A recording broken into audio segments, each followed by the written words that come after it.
Hundreds have gathered in the heart of Footscray for a rally after the fatal shooting of a homeless man last week. All right, folks, this is Harris Tine. For many years now, I've been warning that Australia is heading down the same disastrous path as the UK. And now it's happening right before our eyes.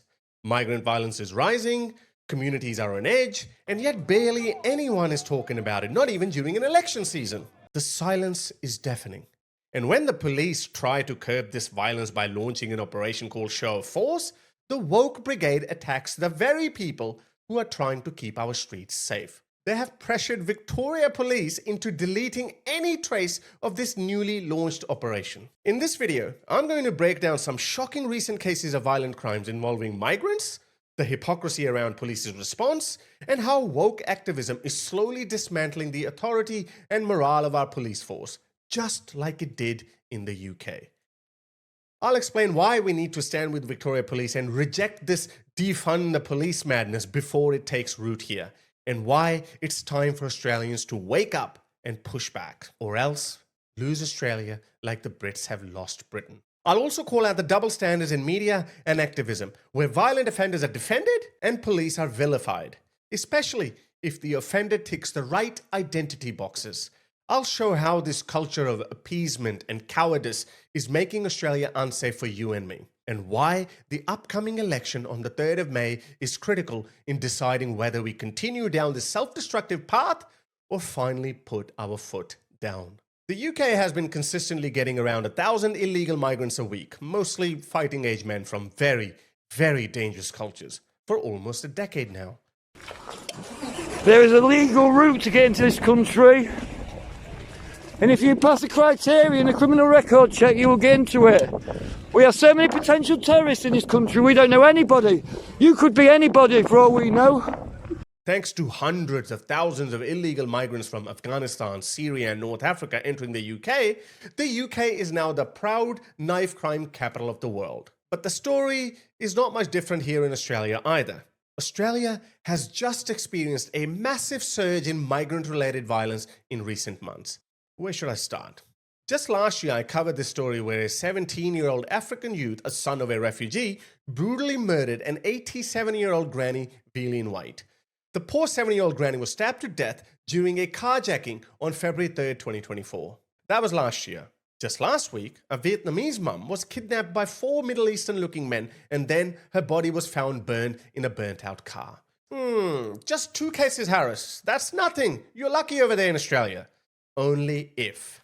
Remember this guy George Floyd, whose death kickstarted the BLM movement and with it even more ridiculous movement called Defund the Police?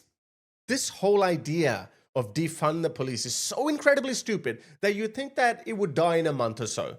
To be fair, that stupid movement is somewhat dying in America where it started, but unfortunately, it's starting here in Australia right now. Why? Get a load of this.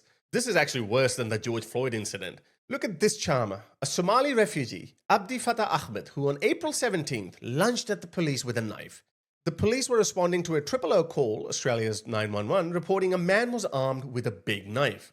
So, as per the JD, they went there to investigate, knowing full well that they could get stabbed and might never see their families again. But still, they went there to do their job. When they turned up, they told the man to drop the weapon, and instead of dropping the knife, he charged at them.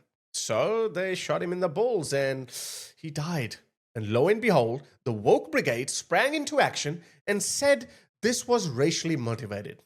I'm old enough to remember many things. Back in 2008, a 15-year-old white kid by the name of Tyler Cassidy also lunged at police officers, and they had no choice but to shoot him, and he died.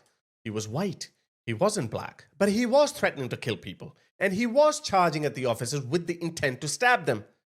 Do you know what happens when someone charges at you with a knife? Ask this poor German police officer who didn't use extreme force because he was probably trained by some Wokistanis. As a result, he died. Just 1 stab wound in the neck, and the poor guy lost his life. In the case of Tyler Cassidy, a coroner's inquest later concluded that the officer's use of force was not disproportionate, noting that at least 1 officer's life was in immediate danger. I remember as if it happened yesterday. I was 23 years old at the time, and I learned a valuable lesson that when a cop with a gun tells you to shut up and surrender yourself, you comply. If you think they're in the wrong, then deal with it later in court. Sorry, after the October 7th terrorist attacks, I have become a big believer of FAFO. If you want to fuck around, then you should also know that you may find out the consequences of your fucking around. So, this guy charged at the police, and no police officer should feel scared to use a weapon when a crazy lunatic comes at you with a knife. This fuck the police culture and these YouTube videos where teenagers and smartasses provoke police officers have created this culture of disrespecting the police. At the end of the day, who do you go to when you're in trouble? Anyway, in the wake of this lawful action by Victoria Police, around 200 people gathered in defense of the lunatic and started blaming the police. Check out this video. Look at these people. Look at these idiots. Africans and some idiot woke clowns are blaming the police.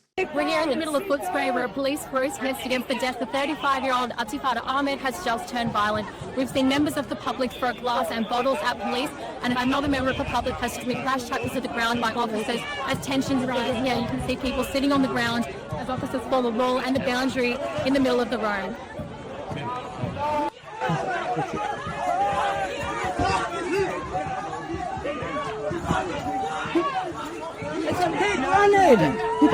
Look at this clown.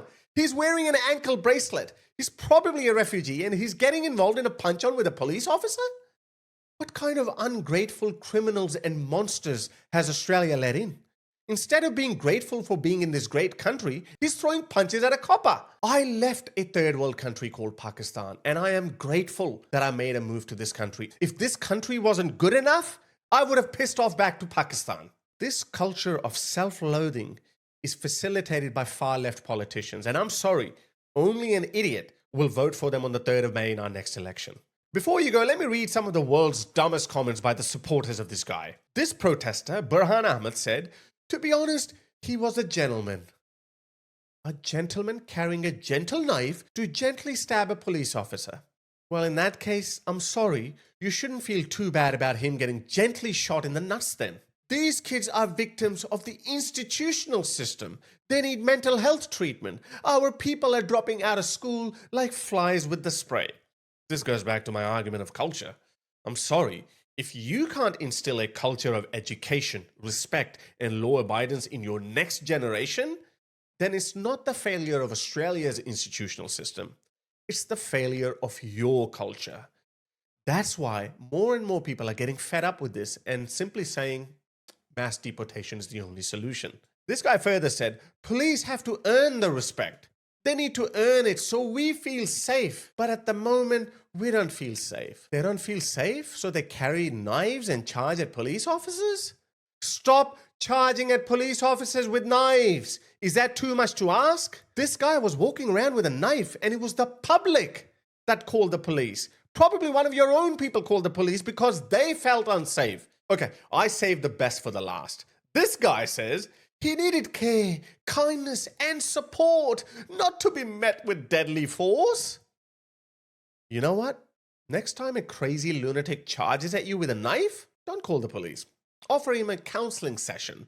Maybe sing him a song. While he's brutally stabbing you, quote him Martin Luther King. Maybe talk to him about Gandhi. Unfortunately, we wouldn't be able to interview you about how things went because you'd be dead, but I'm sorry, I wouldn't take that risk. I will call the police, and I will support the police with whatever action they take. This woke mind virus neutered the British police. And look, they've become a joke.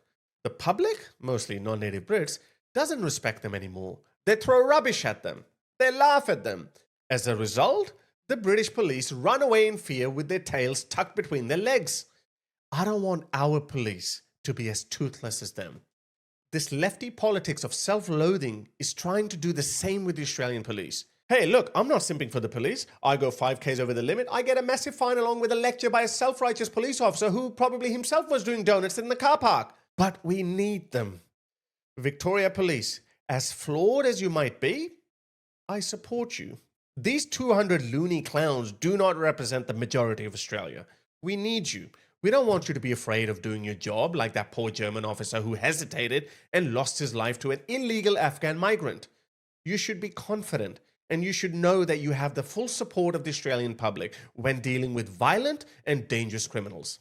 And in solidarity with Victoria Police, I have launched a petition in your support.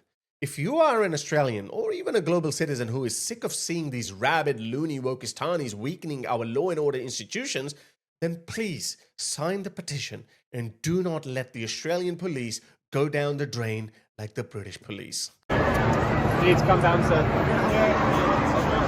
The link is in the description and the pinned comment. I'll see you next time.